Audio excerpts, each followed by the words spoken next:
Welcome into week number 19 of The Butcher versus the Dance Instructor, presented by LB's Meat Market. I'm Neil McCready, joined as always by Greg Jones, LB's Meat Market. Here in Oxford, Caroline McCready joins us from what is probably, given how cold it is here, probably pretty frigid Fayetteville, Arkansas. Is that right, Caroline? Yeah, it says it's 39. It was in the 20s this morning. So I feel like probably the same. It might just be a little bit colder feeling. Yeah, it's about the same here. It's nice. Feels good out. Fresh, refreshing. I like cold weather. It doesn't bother me at all, so it's kind of fun. Speaking of cold weather, we get the NFL playoffs again this weekend. We're down to the divisional playoff round. The NFL down to its final 8. We're down to one final college football game for the season. Unfortunately for all the Ole Miss fans, Ole Miss is not in it. They came a play short in a phenomenal Fiesta Bowl game a week ago in Arizona, but it's Miami and Indiana playing for the CFP National Championship. We'll talk about that game as well here on MPW Digital, on a show that's brought to you each and every week by LB's Meat Market, 2008 University Avenue in Oxford, right across the street from Kroger. I always tell you, let Kroger be your landmark, and then head over to LB's, get all of the freshest cuts of beef, pork, chicken. They got fresh seafood, house-made sausages, stuffed jalapenos, stuffed mushrooms, bacon-wrapped asparagus, bacon-wrapped green beans, all sorts of other stuff. You can call your order in, 662-259-2999. You can text your order in to the same number, get 10% off. And on Thursdays and Fridays now, we have the return of the plate lunch, Gregory. Yeah, we need to have like a me holding a plate lunch and like breaking, out of the transfer portal, officially signed back Thursday and Friday to plate lunches. Like, I think that'd be a great little graphic. So breaking news. Breaking news. Breaking news. So what's on the LB's plate lunch? Let's see. We've got meatloaf today, and I've got some pulled pork that just came off the smoker. Made some loaded baked potato casserole, some baked beans, and I think that's it for right now. We just got done boiling some shrimp, so if you want a pound of freshly boiled shrimp, I can hook you up with that. We just kind of got a hodgepodge of a lot of things going on up here at LB's. You a plate lunch person, Caroline? Do you ever get a plate lunch? No, but I'll take any food these days. I love a plate lunch, man. Like, that's dangerous. The idea of that's a good horse name. I got to jot that down. Maybe plate lunch would be a good horse name. That would be a good horse name, plate lunch. A lot of people call it meat and two, because it's like a meat and two vegetable. But I mean, down here in Mississippi, we call that a plate lunch. Yeah, meat and two, meat and three, and a plate lunch. I would always call it a plate lunch. Yeah. Even though anywhere else people would call it a meat and two or a meat and three. No, plate lunch. I would call it a plate lunch. Yeah. I've never heard. How do you look? Do you like meatloaf? Who, me? Anybody? I mean, I do not like meatloaf. So Caroline does not like meatloaf, and Carson and I both consider meatloaf one of our very favorite things. And so when the girls were gone, Greg, like, when they left and it was just me and Laura and Carson for those 4 years, meatloaf was a pretty regular thing. We'd have meatloaf and mashed potatoes and like lima beans. Mm-hmm. Yeah. Lima beans are one of those things that if you overcook them, they're horrible. But if you don't overcook them and you put a little hot sauce, they're amazing. So do you like hamburgers, Caroline? I do like hamburgers. I think that meatloaf is more of just like the idea of meatloaf grosses me out. I think if you put it in front of my face and like close my eyes and did not tell me what it was, I think I would eat it. But I think it's like the fact that it's meatloaf that I'm like, no, I'm not going to eat that. Oh, Yeah, I mean, love it. It's a process, It's just literally, I don't know. It's how you are mashed potatoes and gravy and maybe some peas, man.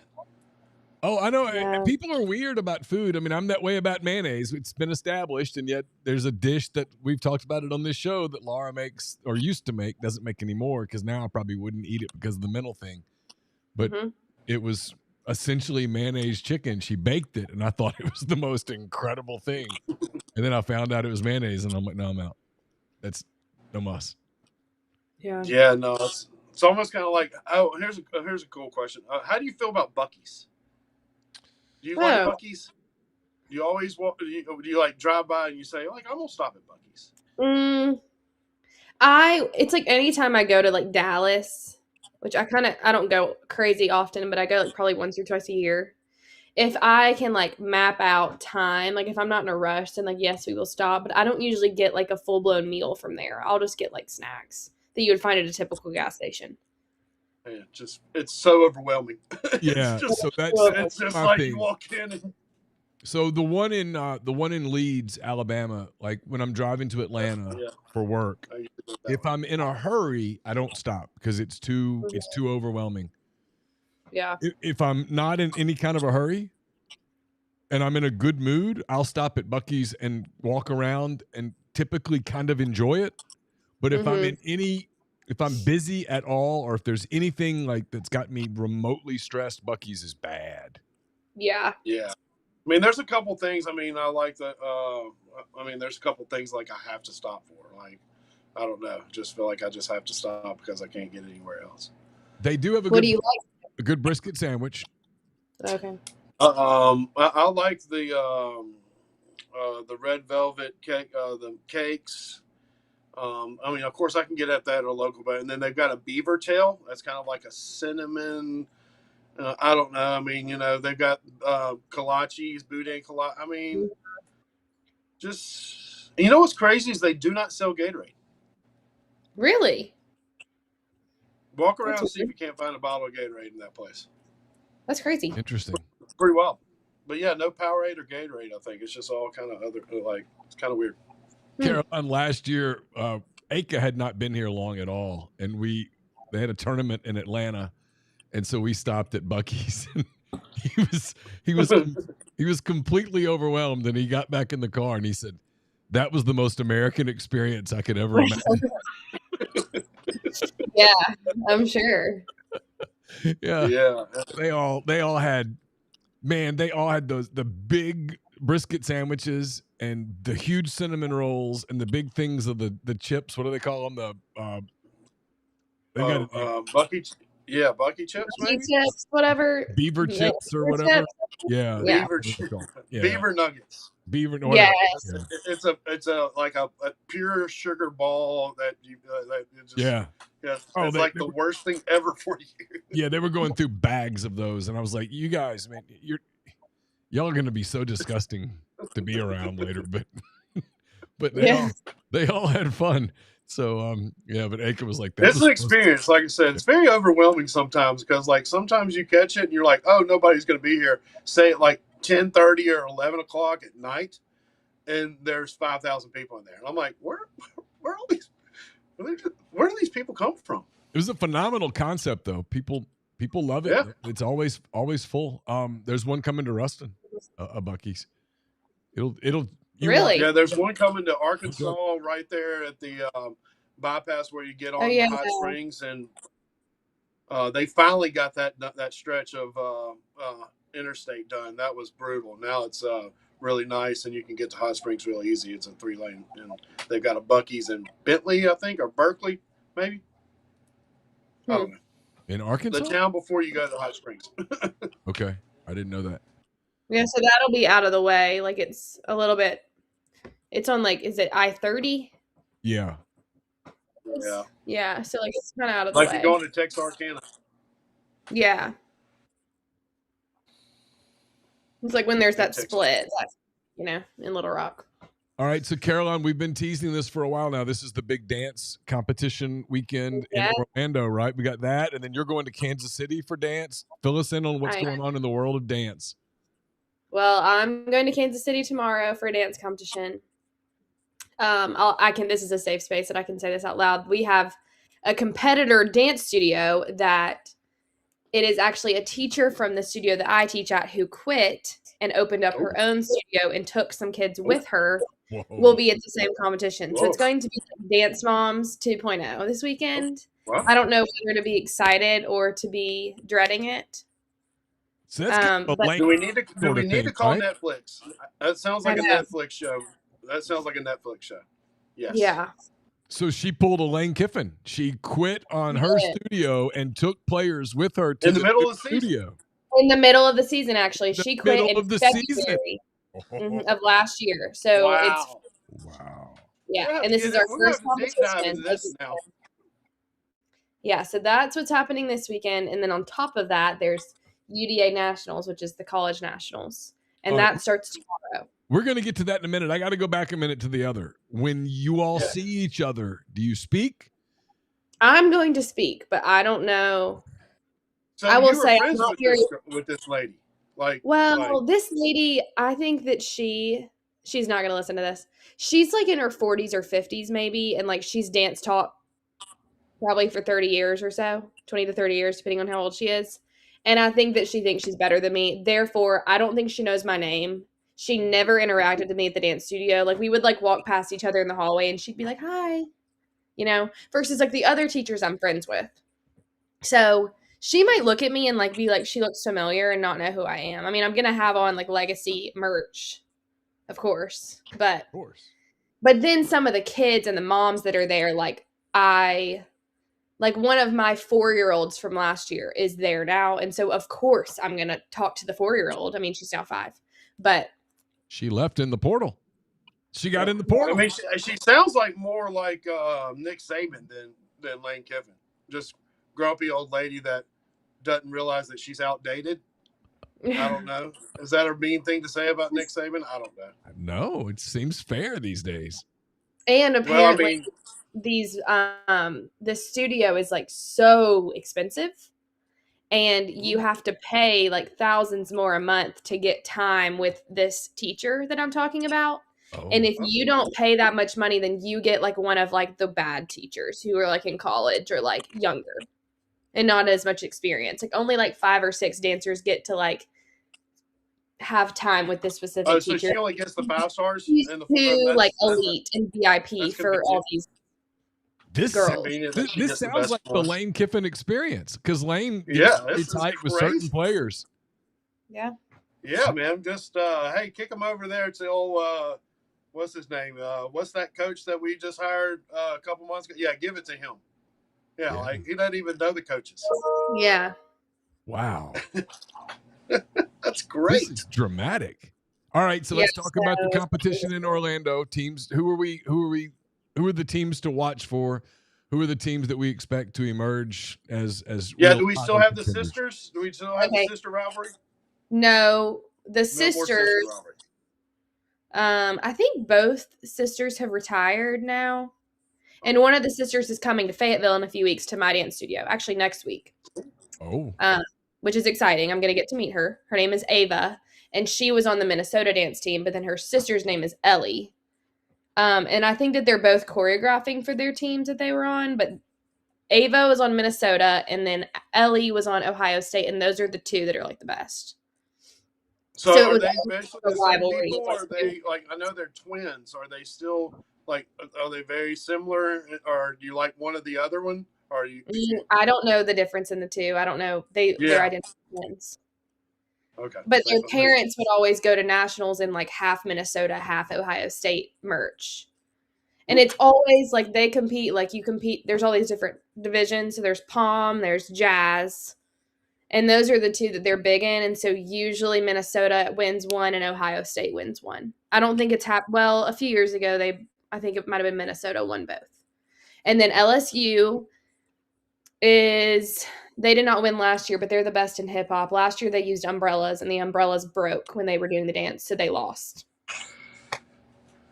But San Diego State is really good at hip hop also. Memphis is really good at hip hop. I hope that Ole Miss and Arkansas do well. They usually do. Arkansas did really well last year. Ole Miss is kind of iffy every year, but I hope they do well this year. I think they will. And yeah. Okay. It's exciting. That is exciting. Do you think the umbrellas got sabotaged? Or, LSU's umbrellas got sabotaged? Yeah, I don't really know why they did on that.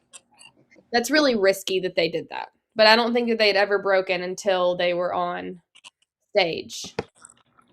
Pretty fishy. But LSU had like a really good comeback in 2021 because, well, maybe 2022. Yeah, 2022. Because LSU did not allow them to compete in 2021 because they did not have proper funds, which is ridiculous. I guess Lady of Lake gave all the funds to the football team. Yeah. Nice of them to do that. So then they came back the year after and did a dance called Like a Boy. And they won. And it was like the best comeback story ever. And so ever since then, they've been like everyone's favorite. Oh, interesting. Mm-hmm. And the year before last. Is there transfer portal news on these teams? Or is there any like back and forth? Anything like kind of like football teams? No, people stay. No. Okay. They're actually loyal to the team and the program. That's pretty wild.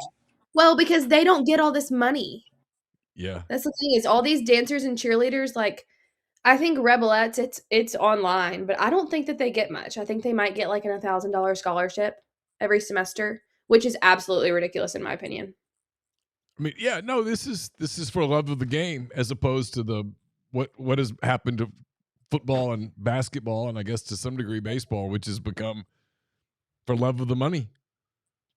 I will tell you, Greg, I have started, like I've told some people guys who are so into the transfer portal that it's just all they think about.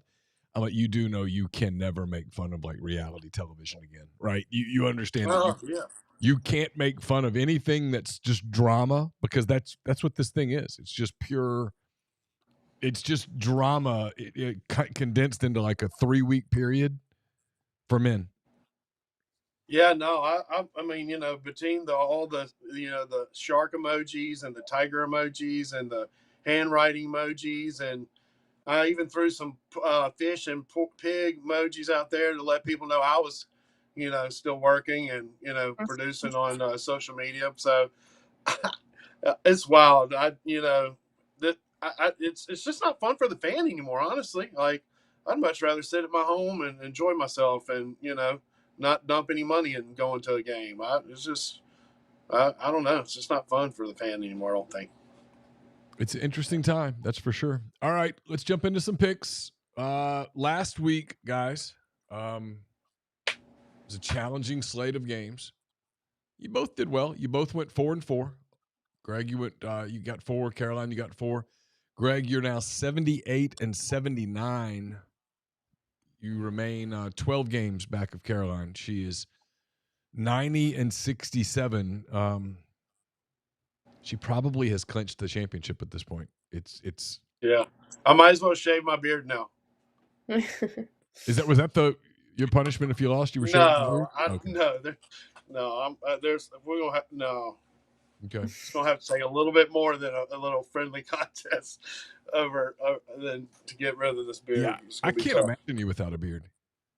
Yeah, it looked pretty weird. Somebody sent me my sister sent me a picture. She's like, "Look, Greg with no beard." Wow. I think it was like 7th grade or 8th grade. All right, we got 5 games, 4 in the NFL, 1 in college. Greg, since you tied, you're still the defending weekly champ, so you get to go first. We start on Saturday. It's an AFC divisional playoff game. It's the Buffalo Bills, fresh off their win in Jacksonville against Cam and the Jags. They go to Denver to play the Broncos. This is a 3:30 game on CBS, Greg. Buffalo is a 1.5-point underdog. I'll take Buffalo. I just like because Campbell's favorite Bachelor contestant is from Buffalo. Oh, there you go. All right, Caroline, he's going to take the Bills in the 1.5 against the Bronx. I'll take the Broncos. I don't really have any reasoning, but this is a great uniform game. Buffalo's all-white uniform is incredible, and when the Broncos wear the orange top with it's phenomenal. A great uniform game. A game that's not as good of a uniform game, in large part because I don't like Seattle's uniforms. It's the NFC divisional playoff game Saturday night, 7 o'clock on Fox. Caroline, it's the San Francisco 49ers coming off their win at Philadelphia. They go to Seattle to play the Seahawks. The Niners are a 7.5-point underdog. Big NFL number. I'll go with the 49ers. Okay, Caroline's going to take the Niners and the points, Greg. I'll take the Seahawks. I mean, why not? Okay. All right, we'll go to Sunday's games. Got a 2:00 game in the AFC on ESPN. It's the Houston Texans. Fresh off their win over the Chargers, they're playing the New England Patriots. The Patriots won last week as well. The Patriots are at home again, and they are a who did the Texans beat? Did the Texans beat the Texans? They beat the Steelers. The Patriots beat the Chargers. So we got the Texans at the Patriots. 2:00 ESPN. The Texans, Greg, are a 3-point underdog. I like the Houston Texans. Did they start out 1-5 or something like that? Or and they've won 9 in a row, 10 in a row. They've won a bunch of games in a row. And CJ Stroud is just kind of he's all right. Just kind of gets it done, but it just seems like this is a good team to latch on to. I like the Texans. All right, Caroline, he's going to take the Texans and the points in New England. I'll take the Texans too. I have a lot of friends that are fans. Okay. I think you're both wrong on this one, but we'll see. I'm going with the Patriots. All right, the game that I'm most interested in, game that probably will get the most interest in our household. It's the NFC divisional playoff game, 5:30 on Sunday afternoon. It's the Los Angeles Rams heading to frigid Chicago Soldier Field to face the Chicago Bears. The Bears with the historic comeback last weekend to beat Green Bay. This game. And you never gave up on them, right? You never gave up on them, right? They were coming back. So Saturday was my birthday. I drove back. I got back at noon. I had to go cover a basketball game. I covered Ole Miss and Missouri. Ole Miss won. Laura picked me up outside of the pavilion at about 8:15. We went to Funky's, had a beer, and it was 21-3 at the time. And I didn't know that. I don't know that I gave up. I just kind of quit keeping up. Mm-hmm. And there was Cubs news that night. Alex Bregman, former LSU star, Houston Astro, signed with the Cubs. And so I was like, oh, the Cubs got Bregman. And then we went to St. Leo for dinner. We sat at the bar, and they had the game on. And I wasn't really paying attention, and I kept looking up, and the score was closer. And I was like, some bitch. So we stayed and watched the end of that game, saw the comeback. So, no, I guess I never did really give up. I wasn't tremendously emotionally invested. Carson was in Chicago last weekend, and he was all excited about it. He almost bought a ticket, but tickets were expensive, and so he didn't. And anyway, he was saying Chicago was just on fire, basically. I mean, everybody was honking horns. Everybody was especially with Bregman. Bregman is a huge signing. Huge signing for the Cubs. They introduced him today. He'll be at Cubs convention tomorrow. He's a horse owner also. Yeah. Good guy. Yeah, good dude. One of super nice guy. That's what everybody says. All right, Caroline, it's the Rams laying 3.5 at the Bears. I'll go with the Bears. There you go. A little family love. All right, Greg, she's going to take the Bears. And I guess I'll take the Rams. Whatever. Stafford's a gamer, man. He's tough. Surely will he be a Hall of Famer or no? Yeah. He'll be a Hall of Famer. Yeah. For sure. Let's say. Battle of two number one overall picks. Matthew Stafford went number one out of Georgia years ago with the Lions, and then Caleb Williams went number one. What was that? About 3 years? Didn't Carson back up Matthew Stafford? I'm just kidding. No. I was trying to think for a minute. He's been around forever. All right, one final game. It's Monday night, Greg. It's the College Football Playoff National Championship game at Hard Rock Stadium there in Miami Gardens. It's the Miami Hurricanes against the Indiana Hoosiers. Miami needed every single second to beat Ole Miss last weekend. Indiana needed about 6 seconds to beat Oregon. So Indiana's an 8.5-point favorite, Greg. I think Indiana's just too good. They don't make mistakes. They can run the ball. I just don't see how they don't lose and they don't win by 2 touchdowns. All right, Caroline, he's going to take the last college game of the year. He's going to take Indiana and lay 8.5. I'm going to take Indiana too. Yeah, I think you're both right. I love how they're talking about the extending the playoffs, like, and the playoff hadn't even gotten done. They're like, well, this next year is going to be. We definitely need to expand it out. Not even. I'm tired of football. Honestly, it's been emotion. I mean, just there's an answer to this. There's an answer to all of this. I've written this a few times. It's make the playoffs 16 teams. Play the first full round on campus, 8 games. Yeah, you'll get a couple of bad games, but you'll get a bunch of good games too. You start the season, start the playoffs that December the 12th-ish. Play the next round on the 19th, the quarters. You can still take Christmas week off. You can play the semis on New Year's Day, and you could have played the national championship this weekend, like tonight. Would have been the night you'd play it. You move the transfer portal to April or May, and you move this high school signing period to February. You let it make sense. You eliminate spring football and have summer mini camps. They're all on campus in the summer anyway. Yeah, that just sounds like common sense. Now, I doubt they need to do that. They won't do it. It makes too much sense, so they won't do it. You can't do anything that makes sense. Yeah, way too much sense. I'd much rather just drill my head into the brick wall for about 10 more times, instead of not figuring it out. That's the right way.